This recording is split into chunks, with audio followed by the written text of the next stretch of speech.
Hello and welcome back to Early Years Explorers, the podcast where we pause, reflect, and embrace the joyful chaos of early childhood education, one curious moment at a time. I'm Afaf Zayden, and you're listening to Episode 3, Circle Time Secrets, Keeping 20 Wiggly Humans Engaged.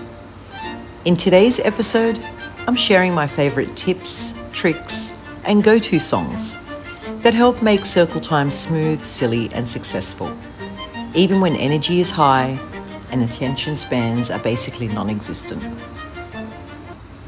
Hi, and let's dive into segment 1 of why circle time is worth it, even if it gives you grey hairs. So whether you're new to the classroom or you're a seasoned pro in the world of tiny humans, we all know that circle time can be, let's be honest, it's a bit of a roller coaster, right? Sure, in theory, it sounds wholesome. Everyone sitting crisscross applesauce, hands in laps, and 1, 2, 3, eyes on me.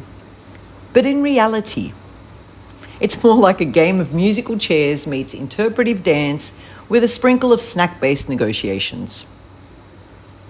But here's the thing. I love circle time. Not because it's perfect, but because it's real. It's full of big personalities, little surprises, and moments when we truly connect with our preschoolers. It's where we build routines, where we foster community, and where we remind every child that they matter. It's more than just a morning ritual. Circle time is a golden opportunity to set the tone for the day, nurture those social skills, and provide a sense of predictability and safety. That is, here it is, unless someone decides to lick their friend mid-story or shout, "I need to make pee-pee," just as you're launching into your carefully planned good morning song. But when it works, when it really works, the children feel connected. They feel seen and heard. You get that magical moment of calm where everyone's engaged, and for a few precious minutes, it feels like you've actually cracked the code of early childhood. Of course, getting 20 little humans to stay still and engaged can feel like herding butterflies, adorable, energetic butterflies, who may or may not have removed their socks for no reason at all. So how do we keep the magic and ditch the mayhem? Years of experience in the classroom have taught me that you need some tips and tricks to stay sane, engaged.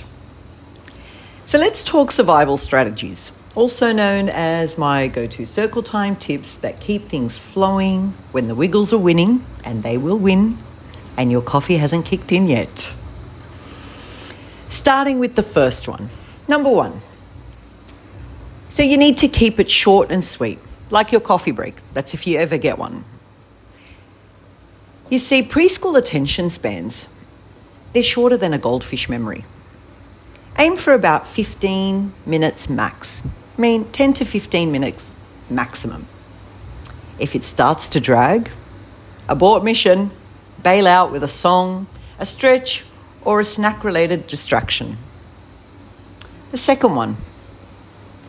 A predictable routine is your superpower.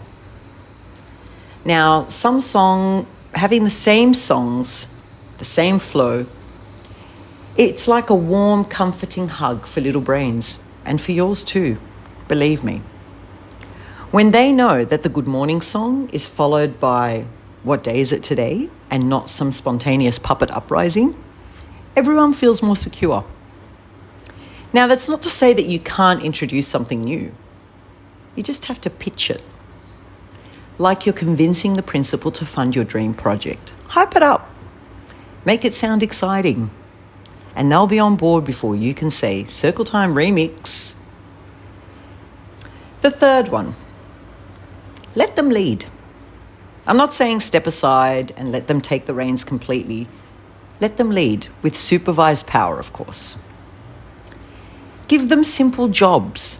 Line leader, calendar helper, song selector, weather reporter, That's a huge one, because it's amazing how going to the window to see what the weather is today turns them into the most attentive meteorologists on Earth.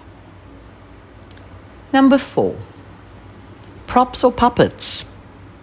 Now this one's my favourite. This is a win-win, hands down.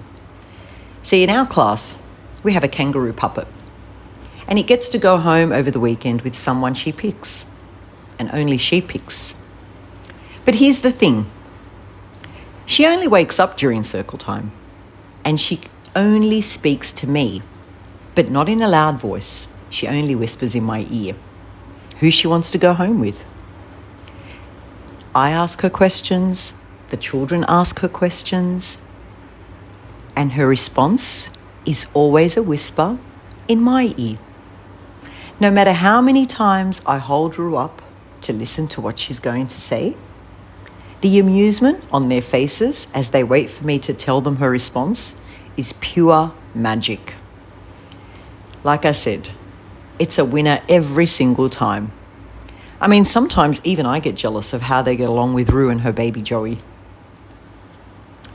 Number 5, take wiggle breaks. This, my friend, this is your best frenemy. You can't fight the wiggles. Trust me, I've tried. I've lost. So I know it's a losing battle. You can't fight the wiggles. They're going to happen whether you like it or not. And so my motto is, if you can't beat them, join them. Get up. Shake your sillies out. Use songs and rhyme. Children, they naturally tune into the music. It's like they're tiny DJs waiting for their favourite beat to drop. Using body percussion or just tossing in a silly voice can bring the group right back to you most of the time. And of course, you put in your daily workout, so bonus. Number 6, laugh and make space for their voices. Circle time is about connection, not perfection. Some days your emotional literacy story will get hijacked by a child announcing, out of the blue, "My dad snores when he sleeps." Roll with it. Laugh. It's okay. Oh, and if you haven't figured it out yet, kids have 0% filter. So you get the real deal from them. Let them lead when you can. Maybe they want to retell a story, like Dad snores. Maybe someone's brought something from home and they want to share it with their friends. That ownership makes it their circle time, not just yours. Oh, and heads up, you know that 0% filter? It works both ways. They go home and they tell their parents everything they see at school. So some food for thought. Number 7, vary the flow. Some days are full of energy, jumping, singing, wriggling. Other days, quiet, storytelling, gentle songs. Tune into the vibe. Read the room, not the plan. And just go with it. Go with the flow. It's a lot easier for them, and it's a lot easier for you. And now here's a bonus tip. Create your own circle time playlist. Having songs prepped in advance on a music app saves your voice and creates rhythm in the day. So this brings us nicely into the next part of this segment, the real talk. So what happens when circle time turns into a pear-shaped circus? We've used all the tricks, we've used all the tips, and there are days where it's just not going to go picture perfect. Some days, it's a full-blown circus. And not the cute kind with the popcorn and the elephants, the kind where your sanity is the main act. And you'll have those days, no doubt. And you'll have to end circle time early because someone has opened and closed the Velcro on their shoe so many times that your eye starts to twitch. And then there's another child having a full meltdown because the kid next to them took a speck of dust. Yes, a speck of dust. True story. And that's okay. Again, it's not about perfection. It's about connection.